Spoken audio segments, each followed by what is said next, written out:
Hey, Country here with another game review. Today we're going to be going over Demonologist. It is a ghost hunter horror game, very similar to Phasmophobia. I think it's a little bit better. We're going to go into another screen here. We're going to look at some of the gameplay that I did on stream. And I'm going to tell you a little bit what I liked and what I didn't like about it. So we're going to head over there now. All right, let's start with the very basics. I think one thing that I didn't like right away is it was very hard to understand the goal of what I was trying to do. The equipment doesn't really come with a lot of great instructions, so it's if I wasn't playing with friends at the time who've already played the game, I would have struggled quite a bit just to learn what was going on. The jump scares, I thought was kind of cool. They're definitely a little repetitive. Once you start playing the same maps over and over, you kind of get the feel for the same jump scares that you'll see. But there's definitely some freshness that come out of the jump scares. It's a little bit different than what you would expect with a like Ghost Hunters type game than what we're used to with Phasmophobia. One thing that I really liked was that there are different exorcism styles. It wasn't just find the type of ghost, do some optional objectives, and get out.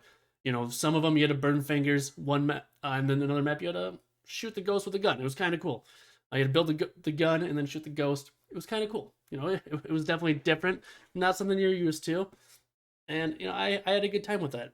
I do feel that they'll need to keep coming out with fresh updates. This is one of the biggest complaints I had with Phasmophobia. It got stale really quickly. I'm gonna say the same thing here.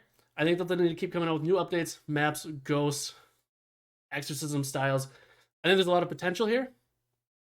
I just think that they need to really keep pushing with new updates. I think that'll be huge for them. I think that they can do it. Overall, I like to feel better. I feel like the gameplay is better, the mechanics feel better, and I would definitely recommend this over Phasmophobia. My other big complaint was it does feel a little grindy at first. We went in as level ones, playing with one other person that had higher levels. If it wasn't for him, we would have had to play the same map probably 10 to 15 times. And one of my biggest complaints, was the repetitiveness. So I think if that wasn't there, where I didn't have this friend who could take us to different maps who unlock those already, it'd been tough to get me going and keep me going in the game. So that part was tough. Also, the equipment feels very overpriced. You're looking at, I think we made about $900 most games, and a single flashlight's about 600. So it was a tough sell there for me. But overall, I did enjoy the game. Like I said, it does feel fresh. I think there's a lot of potential with it, and I would definitely recommend giving it a go. Overall, I'm giving it a solid 7.0 out of 10. It's nothing great. It feels better than the competition, mostly Phasmo. It definitely feels like there's more replay value so far, but like I said, I do really think they'll need to keep coming out with new updates, keep it fresh. But they do have a lot of potential. I do really like it. Definitely worth the $15.